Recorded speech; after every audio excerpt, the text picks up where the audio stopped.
Hi, hello, welcome. நீங்க பார்த்துட்டு இருக்கிறது நக்ஷத்ரா ஸ்டார் யூடியூப் சேனல். இன்னைக்கு நம்ம இதில் என்ன பார்க்க போகிறோம்? நீங்கள் ரொம்ப நாளாக கேட்டிருந்த ஒரு கிரைண்டருடைய டெமோ தாங்க. பார்த்தவொடனே தெரிஞ்சிச்சா இது என்ன கிரைண்டர் அப்படின்றது? இது பார்த்தீங்கன்னா ஸ்மார்ட் ஃபிங்கர்ஸ் அப்படின்ற ஒரு பிராண்டோடைய கிரைண்டர் இது. இதனுடைய பேர் பார்த்தீங்கன்னா கம்ஃபர்ட் ப்ளஸ். இந்த மாடலோடைய பேர் வந்து கம்ஃபர்ட் ப்ளஸ்ஸுங்க. அதுதாங்க மாவு அரைச்சிட்டு நம்ம அந்த நாப் ஓப்பன் பண்ணோன்னா அப்படியே நம்ம கை வைக்காமல் மாவு அழிக்கிறோம் இல்லைங்களா? அந்த கிரைண்டருடைய டெமோ தாங்க இன்றைக்கி நம்ம பார்க்க போகிறோம். இப்போ நான் கிரைண்டர் ஆன் பண்ணியிருக்கேன்.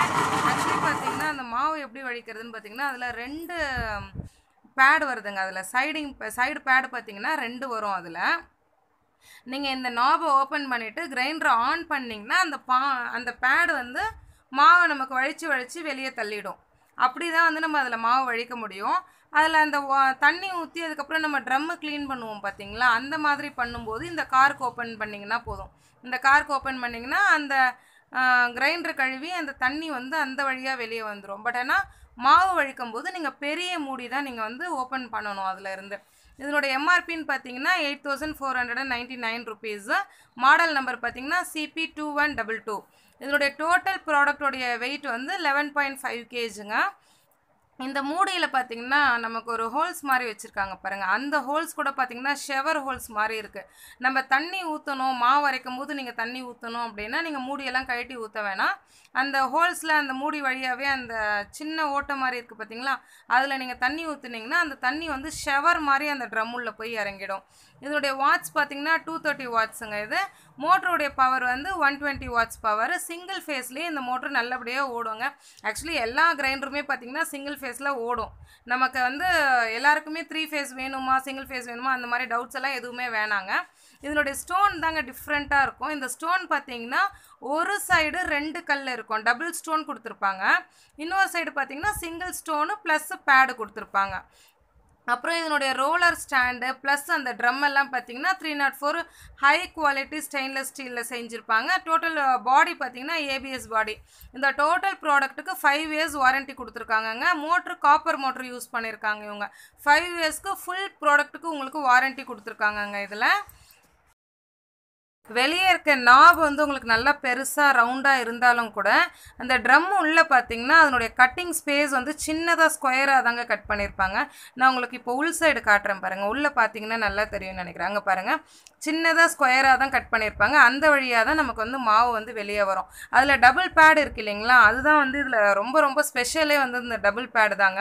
அந்த ஒரு சைடு பேடு பார்த்தீங்கன்னா ட்ரம்மில் இருக்கிறத க்ளீன் பண்ணும், இன்னொன்று பார்த்தீங்கன்னா அந்த ஸ்டெம்மில் இருக்கிறத க்ளீன் பண்ணுவாங்க. நான் இப்போ இதில் உங்களுக்கு செட் பண்ணி காட்டுறேன். அப்போ உங்களுக்கு கிட்ட பார்க்கும்போது தெரியும்.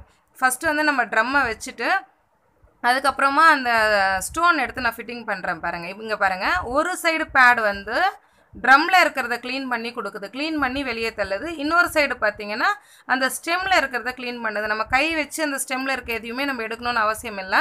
இந்த மாதிரி சேரில் வச்சு காட்டினாலும் கூட நம்ம ஆன் பண்ணுறது வந்து நல்ல ஃப்ளாட்டான ஒரு டேபிள் மேலே வச்சு தான் ஆன் பண்ணணும். ஃப்ளாட் பேஸில் தான் வந்து நம்ம ஆன் பண்ணணும். இப்போ வந்து நம்ம இதை நல்லா டைட்டாக ஸ்க்ரூ போட்டுக்கலாம். போட்டுட்டு நான் அதுக்கப்புறமா உங்களுக்கு இதை ஆன் பண்ணி ரன் பண்ணி காட்டுறேங்க. இந்த மற்ற கிரைண்டருக்கும் இதுக்கும் என்ன டிஃப்ரெண்ட் இருக்குது அப்படிங்கிறத இந்த கிரைண்டரை ஆன் பண்ணி காட்டிட்டு நான் உங்களுக்கு சொல்கிறேன்.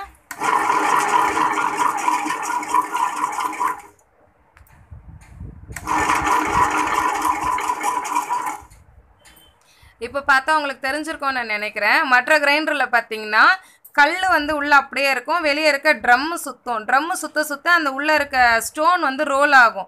பட் ஆனால் இந்த கிரைண்டரில் பாருங்கள், ட்ரம்மு வந்து அப்படியே ஸ்டெடியாக நிற்குது, உள்ளே இருக்க கல் தான் நல்லா ரோல் ஆகுது.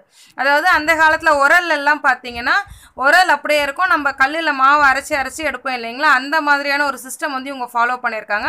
இதை வந்து நம்ம க்ளீன் பண்ணுறதுக்கு கூட பார்த்தீங்கன்னா சிலிக்கான் வைப்பர் கொடுத்துருக்குறாங்க. இது வரைக்கும் எந்த கிரைண்டர்லையுமே இந்த மாதிரி சிலிக்கான் வைப்பர்ஸ்லாம் கொடுத்தது இல்லைங்க. இதில் ஸ்பெஷலாக பண்ணியிருக்காங்க. இல்லை ட்ரம் வந்து ஸ்டாண்டர்டாக இருந்துட்டு அந்த ஸ்டோன் சுற்றி அரைக்கிறதுனால என்ன அட்வான்டேஜ்னு பார்த்தீங்கன்னா மாவு வந்து சூடாகாமல் இருக்கும், இட்லியெல்லாம் ரொம்ப சாஃப்டாக இருக்கும் அப்படின்னு சொல்கிறாங்க. அந்த தண்ணி பார்த்தீங்கன்னா உங்களுக்கு ஷவர் மாதிரி அவங்க வச்சுருக்கிறதுனால தண்ணி தெளிச்சு மாவு அரைப்போம் இல்லைங்களா, அந்த மாதிரியான ஒரு அட்வான்டேஜ் இருக்கும், அந்த மாதிரி ஒரு ஃபீல் இருக்கும் அப்படின்னு சொல்லி அவங்க சொல்லியிருக்காங்கங்க. இந்த மோட்ரு எல்லாமே ரொம்ப நல்ல லைஃப் கொடுக்குங்க. இதில் இதனுடைய பேக் சைடு பார்த்தீங்கன்னா அந்த மோட்டருக்கு வந்து ஹேர் ஹோல்ஸ் கொடுத்துருக்காங்க, செக்கிங் ஸ்டிக்கர் ஒட்டியிருக்காங்கங்க. இது பார்த்தீங்கன்னா பேம்ப்ளெட்டில் இருக்கக்கூடிய ஒரு பிக்சரை எடுத்து நான் இதில் ஆட் பண்ணியிருக்கேன். மாவு வந்து எப்படி வடிக்கிறது அப்படின்றத அதில் காட்டியிருக்காங்க அவங்க.